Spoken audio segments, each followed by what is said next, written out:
Speak to the people, communicate with them in a good way. When you have goodness, do not be selfish. Today we are Muslimin. Do you know, a lot of us have not even invited non-Muslims to Islam. Some of us are shy. We are so shy, we say, hey, you know, Islam has such a bad name. How can I invite this friend of mine? He's going to tell me, hey, you want me to accept Islam and you want me to make my life difficult, just like that? So we are so shy, we don't even tell them, brother, there is something called Islam. In actual fact, if you study it, you will find it to be the best. You will find it to be the solution to all your problems. We're too shy to say that. Go and look at those who've reverted to Islam. At times they are stronger than the born Muslims.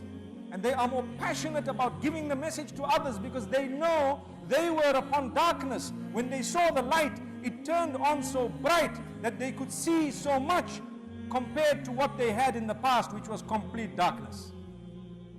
So this is why, do not underestimate the value of a small message that you give a person you work with, or a person who might be in your company for whatever reason, who is not a believer. Even for a moment, if you've said something, it is worth it. Can I tell you, you can get a DVD, you can get a CD, you can get a booklet, you can get anything, perhaps, and just give them to say, my brother, I just want you to know what I believe in. Please go through it, you will understand us better.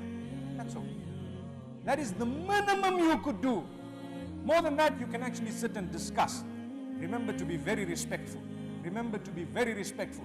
This verse is telling us, giving us advice as Muslimin, to say, if you are selfish with your Islam, you are wrong. You need to convey it, not only to non-Muslims, but even amongst ourselves. We need to encourage each other to do good, and we need to demote bad in a way that people are convinced that this is bad.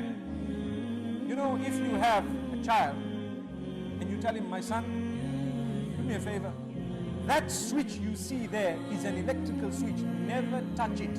What have you done? You have given him good advice, you have prohibited him from something bad. But some of these children, they say, my dad said don't touch it. Let's see why. Let's see why. Now they start taking a pair of scissors and poking it inside. When you see it, you take them and you take the scissors away. Hey, don't do that. You know what's a clever thing to do? Go to Google. I told you he's a sheikh. And you can check some little clips of how people have been burnt because of tampering with electricity. Call your child, just have a look at this. You show it to them once, they'll never ever go close again. And you watch the child, when other children come, they'll say, hey, you know what? I saw a clip of what happens to people who touch these things. Don't even go near. They'll say, no problem. They take it easier from their comrades than from us. So this means you thought of a way of explaining to them. But if you don't think of a way, you might tell them all their lives, and a child may die because of electricity. There are so many who have because of that, because you did not think of a good way to prohibit them from that evil.